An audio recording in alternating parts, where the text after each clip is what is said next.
And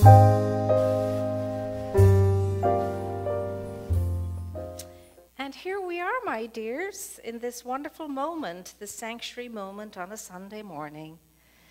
Open and receptive to what it is that Spirit might have called us to, or what Spirit wants us to hear, or what we're supposed to leave with as we go through those doors.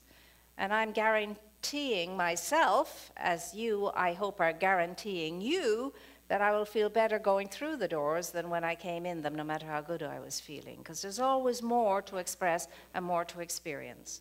So as we move again into a deeper awareness of what it is to be a consciousness and to be a light power and a tone in the universal whole that has amazing grace, and to learn more fully what to do with that and how to use that in a way that is conducive of good for myself and everybody else is stunning. It's stunning, and you and I have the opportunity to do that, and that's why we're here.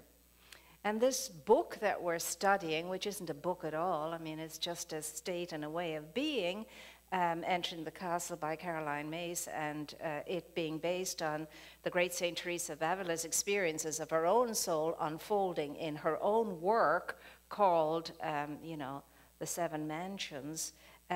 We are wondering if it, at times, I'm sure, has anything much to do with us in our daily life and living, and how connected are we to all of that stuff.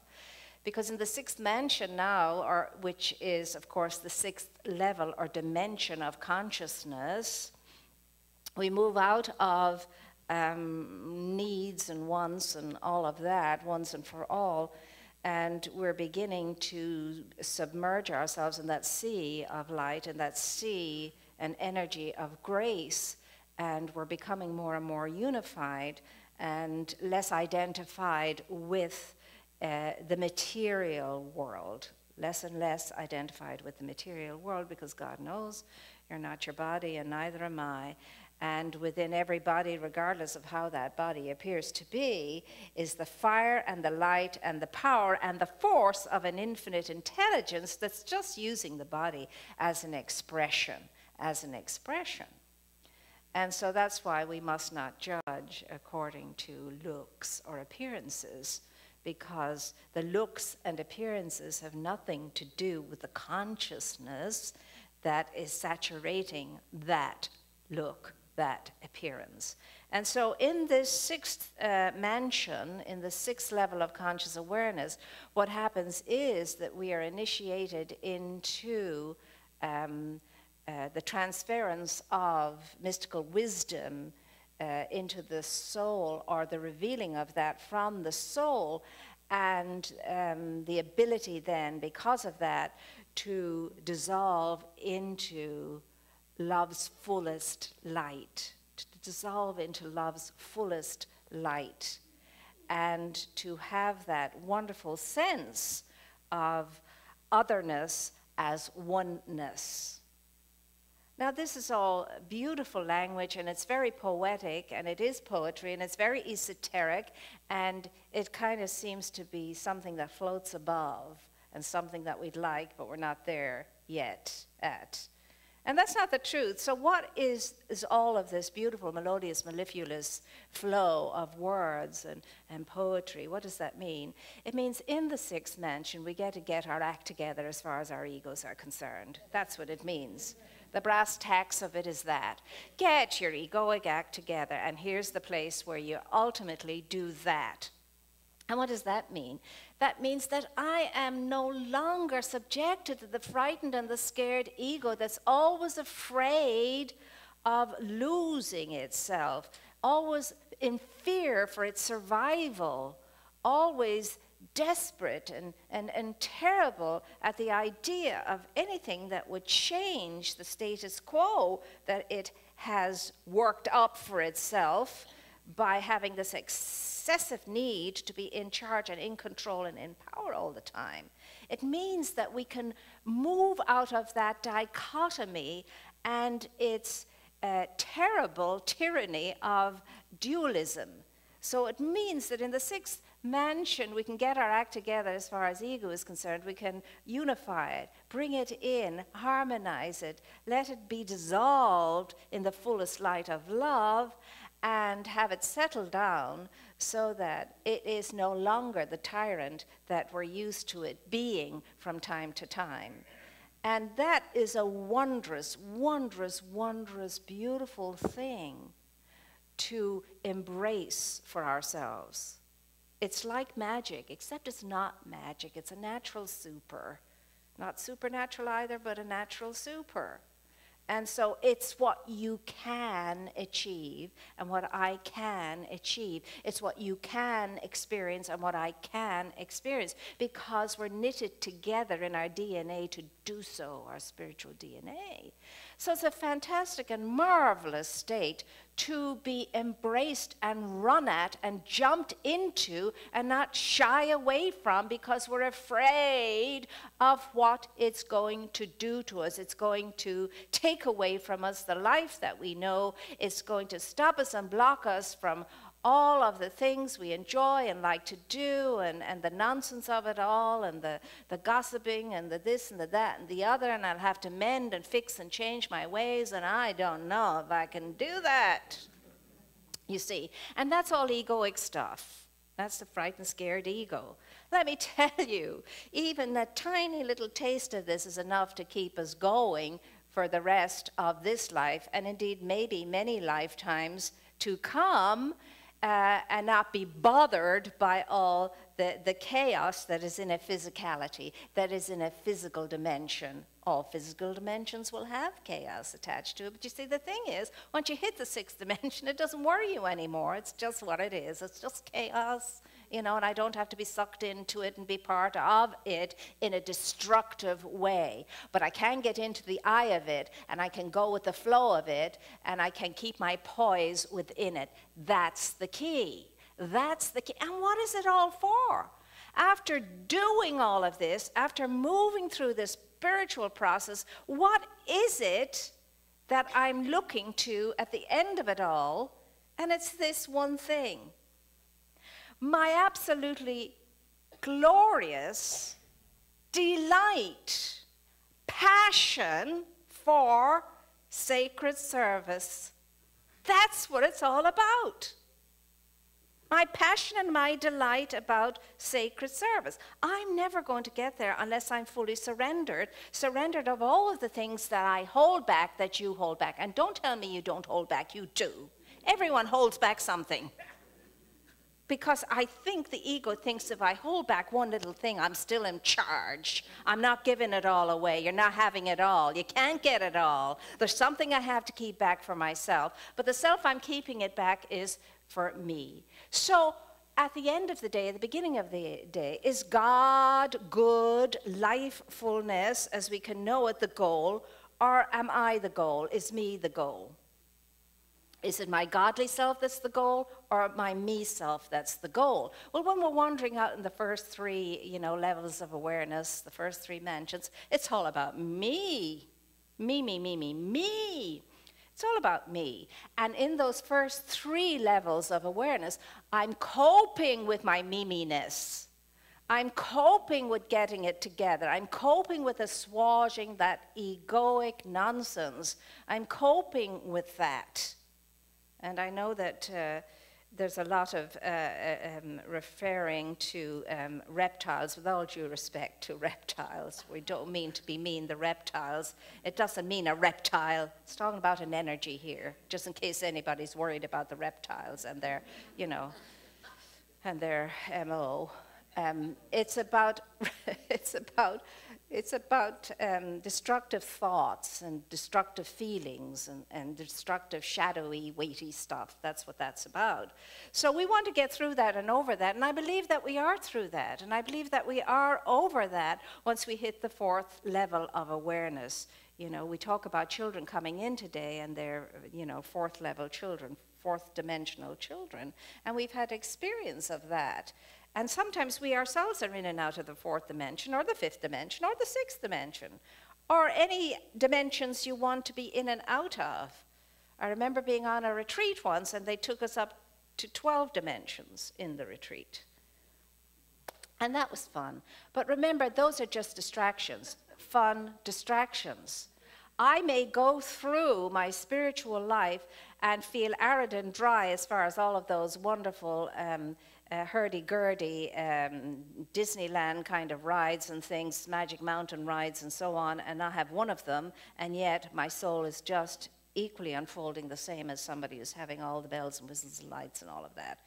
You know, we get according to our needs, and we have to be okay with it. Of course, once we get to the point where we're beyond judgment, it doesn't matter. We're outside of judgment and we're not judging. And we get to that truly and deeply and fully in the sixth dimension because we've gone into isness, just what is. We can see things just for what they are. They are what they are, it just is what it is. And I have become the observer, and I have become the witness. And I'm no longer judging anything. I've no judgment about anything. I'm just an observer. I'm just a witness. But the one thing that happens is that in isness, there is this sense of a flow of change all the time.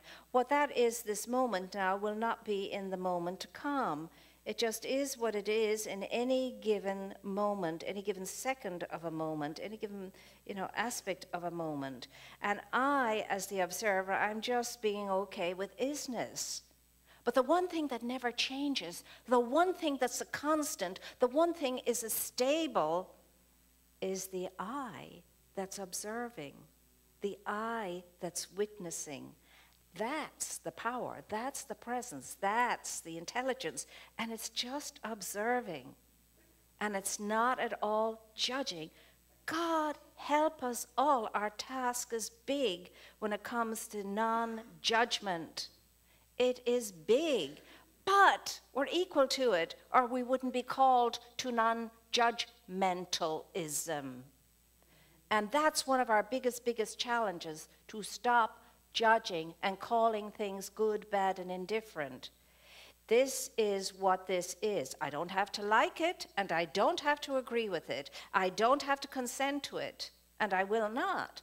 But it is what it is, and I don't know why it is. That's the thing. I don't know why it is what it is. But if I keep myself aligned, if I keep myself out of the shadows and in the light, that's not going to topple me. It's not going to bring me down. No amount of that kind of gravity will bring me down. It will not. Because I will go beyond the judgment, and I will know that in the whole great scheme of things, that every single thing is part of the fullness of the whole. Everything is part of the fullness of the whole, regardless of how it looks or how it feels or how it behaves. It's part of the whole. And I have to get to the point in my life that I don't start creating a story around it, especially a nightmare story around it, and start declaring what it is when I have no way of being able to do that. Upon what am I basing that judgment? How many times have you and I made a call, made a judgment, and we were totally off? Off radar. Totally off radar. It's a tricky business, this business of judgment. You could say, I don't like that. That's not what I like. And you would say, oh, well, you have to make judgments in the world. I'm not talking about discernment and coming to conclusions and decisions. That is essential in our lives. If I see danger coming, I'm going to make the discernment. Get out of the way. It's going to run you over. Get out of the way. That's discernment. I'm talking about judgmentalism. When we open our mouth and just say anything we want to say and we decide about whatever it is, knowing none of the facts, or very few of the facts. And even when we know the facts, how do we know the facts are the truth anyway? So it's a challenge for us, and this week we want to watch ourselves with regard to how much we are in judgment. Going back to sacred service, we have to understand that the day has to come when I have to realize and undo my thinking about, oh, when I'm healed and when I'm whole and when I'm ready and when I have something to give, then I can show up in sacred service. I can do something. That is thinking from your woundedness, and it's not going to get you anywhere except to keep you always wounded, so you'll never be in the state where you're ready to move into sacred service. Never. Who says I have to heal, says Caroline Myss, before I serve? Who says I have to be healed before I can serve? No one. I can serve in any situation, circumstance, or whatever. I can serve with 4 wheels on my wagon and a spare, or 1 wheel on my wagon and dragon. I can serve anyway. Any old way, in any old state, I can serve. And then there are those, Caroline says, who sit back and say, well, you know, when I have the time and when it's, you know, maybe when I'm retired, I'll have time, you know, then to volunteer and make that my hobby. Well, it doesn't work like that, sacred service. We don't wait until we retire and have the time to make sacred service a hobby. Every time we are breathing is an opportunity for you and for me to serve. So we have to get over the meanness of ourselves and making it all about me. When I'm ready, when I'm this, when I'm that, when that happens, and blah, blah, blah. When. And you know it never works, it never happens, and you and I miss all those wonderful opportunities every single day of our lives because that's how we think and feel. Now, the spiritually unfolding person, being, regardless of how he, she is thinking or feeling, will wake up every morning, and regardless of pains and aches and everything else, they will get up. They will rise up. They will be tall in their spirit, and they will be determined, regardless of what's going on or how the feeling or the mood is, to make a difference this day. Sacred service is what it's all about. There was a little boy once. He was a prince, and he was the only child of his king father. And he was always miserable, always sad, always gloomy. Nobody understood why, because the child had been given every possible thing the child could need to make the child happy, as was thought. And yet the boy never smiled, and it broke the father's heart. So he offered to anybody who could help the situation anything they wanted, anything at all they wanted, they would be given. So an old magician came forward, and he offered to help out. And the king said, go ahead. So he took the boy to a room that had been set up in the palace, like a laboratory, and all the magician's stuff that you would expect to have in a magician's laboratory. And we all know what that is because we know Merlin and all of that stuff and so on. And so the prince was curious, probably thought, well, why not? Let's have a look at what's going on. Besides, every little boy is intrigued by magicians, and girls too. And so off they went to this wonderful room, and in they went. And so all the paraphernalia was there, and the magician very carefully and very ritualistic, you know, got the elixirs together, and he mixed and he compounded and got this wonderful thing going and put on the Bunsen burner of that ilk and got the light under it and brewed up this wonderful clear liquid. Then he took the liquid and he poured it on a parchment of paper. And it didn't wet it. He just poured it on the parchment of paper. And then he took a beautiful, beautiful quill, and he wrote some words on the quill. And he then rolled up the parchment, and he gave it to the prince, and he said, now, the rest of it is up to you. I've done my part. The rest of it is up to you. When it gets dark tonight, get a flame and hold the flame under the parchment, and you will see what is written. Because when he wrote with this beautiful, beautiful quill, there were no words in appearance. And so the prince was, you know, He said, oh, okay. It's interesting, I'll try it. Why not? Won't do any harm.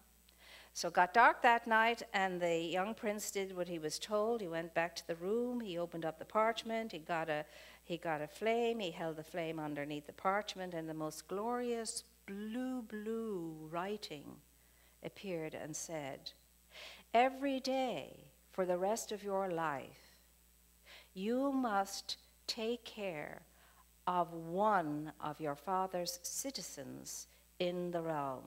You must make a difference in their lives by meeting their needs. That's what was written. So the prince thought, well, that's very strange. One person every day. I suppose I could do that. No harm trying. And that's what he did. And the more he did it, the happier he became. The happier he became. The happier he became. And he did that for the rest of his days, and he became one of the most wonderful kings in the world because of that practice. You see, it doesn't matter much what we're doing if we're not happy doing it. We've got to be happy doing what we're doing in order for us to flourish and thrive, as well as helping others to flourish and to thrive. And the best kind of happiness that anyone, you or I, will ever experience is to put some light in somebody's eyes, to put a hop, skip, and jump in somebody's step, to put on a smile on a face that hasn't smiled for a long time, to put a hope in the heart of somebody. There is nothing sweeter than that kind of joy. There's no other joy that can compare to it. Not even the finest of chocolate could compare to this kind of joy. Or for you wine lovers, the best tasting wine. This is the elixir that works for us all across the board. So what is that saying to us, that story? Could you, could I, could you, every single day, do one thing, say one thing, feel one thing, pray one thing that would change somebody's life for the better? One thing every single day for the rest of your life. Could you do it? It's a rhetorical question. Could you do it? Could I do it? That's the question. And that's what you and I are asked to make up our minds this week as we allow our soul's light to express more fully and more profoundly than ever before. And that is what will bring poise to us, peace to us, balance to us, tranquility to us, and healing to us. The forgetting of ourselves in the taking care of the need of another. How sweet it is. And that is what turned Francis from Francis to Francis of Assisi. What turned Teresa from Teresa to Teresa of Avila. They found their soul's identity in the sacred service of others by first surrendering their entire lives to their Creator and saying, be your own presence through me. I am here to serve. I am here to make the difference. Have your way with, through, and by means of me. It is my soul's delight to show up in availability to whatever it is you wish to express through me. And that's where we are when we hit the sixth mansion. And it is something to be truly desired. And I can assure you, if you let nothing disturb you, if you let nothing frighten you, if you understand that all things are changing, isness, but God never changes, and if you understand that we who have that deep connection with our source has everything, and patience gains all things. And so it is.